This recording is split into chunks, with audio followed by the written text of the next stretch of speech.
ఈ రోజు మాకు వచ్చిన ఒక మంచి ఆలోచనని మనమందరం కలిసి నిజం చేయబోతున్నాం. ఇంతకీ ఆ ఆలోచన ఏంటంటే, తిరుమల బ్రహ్మోత్సవాలు జరిగే ఈ పెరటాసి నెల మొత్తం మా వైపు చాలా నియమబద్ధంగా భక్తితో ఉంటాం. స్వామివారు మాలలు ధరించడం, ఈ నెల మొత్తం నాన్ వెజ్ తినడం పూర్తిగా మానేయడం, గ్రామం నుంచి తిరుమలకి నడిచి వెళ్ళడం లాంటివి చేస్తాం. ఈ పెరటాసి మాసంలో వచ్చే 4వ శనివారాన్ని చాలా పవిత్రంగా భావించి గ్రామంలో వెంకన్నకి ఉత్సవం చేస్తాం. స్వామివారి నెల స్టార్ట్ అయినప్పటి నుంచి ముగిసిపోయేదాకా ప్రతిరోజు సాయంత్రం గరుడ స్తంభం అనే స్వామివారి దీపాన్ని గ్రామంలో ఉండే ప్రతి ఇంటి ముందుకు తీసుకెళ్లి స్వామివారి ఆశీర్వాదాన్ని ఆ ఇంటికి అందజేస్తారు.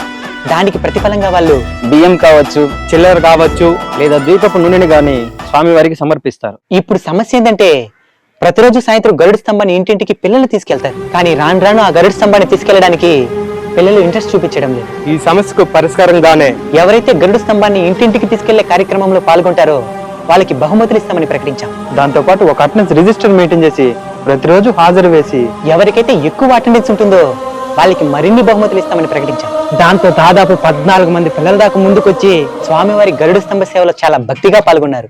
ఇప్పుడు వాళ్ళకి బహుమతులు ప్రదానం చేద్దాం, పదండి. నోట్ బుక్కులు, పెన్నులు, టీ-షర్ట్లు, స్వీట్ బాక్సులతో పాటు రామాయణం, మహాభారతం, భగవద్గీతలను కూడా చాలా మందికి అందించడం జరిగింది. మీ గ్రామంలో కూడా ఇలా అంతరించిపోతున్న సంప్రదాయాలు ఏవైనా ఉంటే వాటిని పునః ప్రారంభించడానికి మీ వంతు ప్రయత్నం చేస్తారని మనస్ఫూర్తిగా కోరుకుంటున్నాను. మన ధర్మాన్ని మనమే మన తరువాతి తరాలకు అందించాలి. గోవిందా! అలానే వెంకన్న ఉత్సవానికి సంబంధించిన ఫుల్ వీడియో మన అన్బిడ్ బ్లాగ్ ఛానల్లో ఉంది, వెళ్ళి చూసి ఆనందించండి.